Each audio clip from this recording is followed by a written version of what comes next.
Coming up on Mountain News this morning, leaders in one eastern Kentucky county race for a solution as their community prepares to be left without an ambulance service.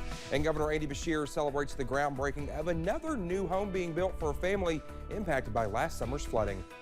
Dedicated to eastern and southern Kentucky, this is WYMT Mountain News this morning.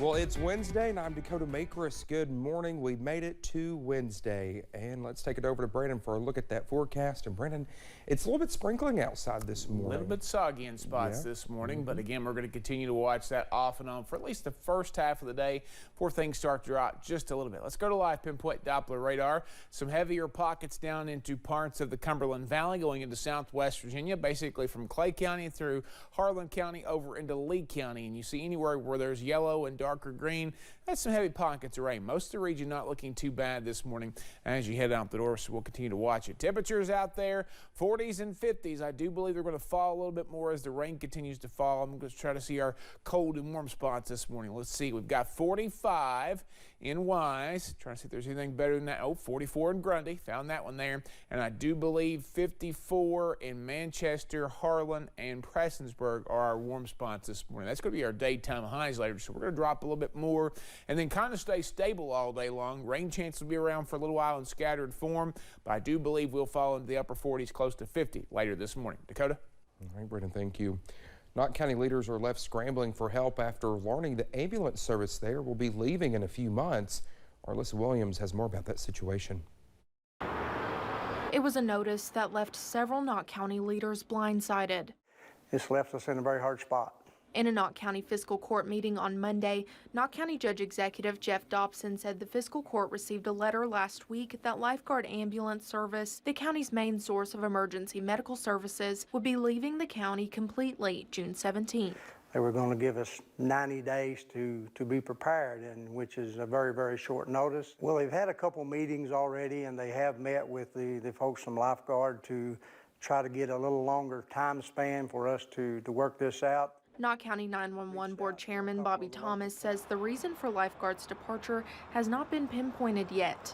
There's several different reasons. It's lack of funding as much as anything else, but as far as details, we've not really got to the bottom of it yet. Thomas says the Fiscal Court is looking into mutual aid agreements with other neighboring agencies to make ends meet in the meantime. Starting the 2023 year, it's been tough for the county. You know, we've had the flooding.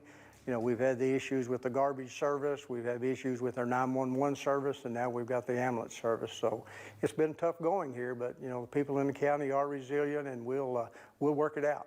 It has not been confirmed as to whether the county is looking to buy their own ambulance equipment or not. In Knott County, Alyssa Williams, WYMT Mountain News. Knott County Judge Executive Jeff Dobson says more meetings are planned for in hopes of finding solutions to this issue. Well, the Pike County Fiscal Court approved a new 911 ordinance yesterday, which comes with new tax additions for those who live there. The new $4 monthly 911 fee, which will be added to property taxes, comes as a shift from landline telephone services grows and the cost for 911 departments continues to increase.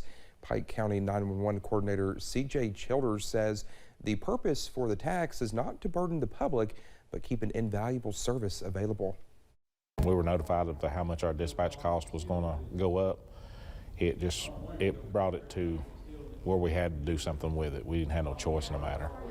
We couldn't push it down the road any longer. It had to be fixed. The Fiscal Court approved the tax with the majority vote, with one commissioner voting no. Governor Andy Beshear made a stop in Letcher County yesterday to help break ground on a new home. Well, this is the second home to be built partially with funds from the Team Eastern Kentucky Flood Relief Fund. Letcher County's Homes, Inc. is building Bill and Jason Gross's new home. Well, the governor says they have plans to build 13 homes for flood survivors.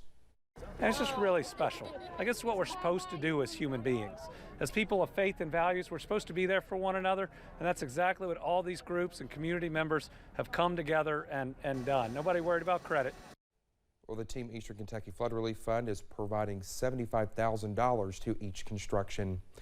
The annual Appalachian Regional Commission Conference is coming to Ashland this fall. Well, the governor and co-chair Gail Manchin made the announcement yesterday during a news conference. Well, the conference will bring several hundred people to the area, including governors from all 13 states that ARC serves. Conference attendees will come together and work to strengthen Appalachia through workforce development. And ARC has that same goal. They have been investing in these communities for so long, and their mission is simple: innovate, partner, and invest to build community capacity and strengthen economic growth in Appalachia. Well, Ashland had to go through a long application process and was ultimately chosen for its location and availability of conference space and hotels. Ashland and the LKLP Career Center partnered together to host 2 job fairs yesterday.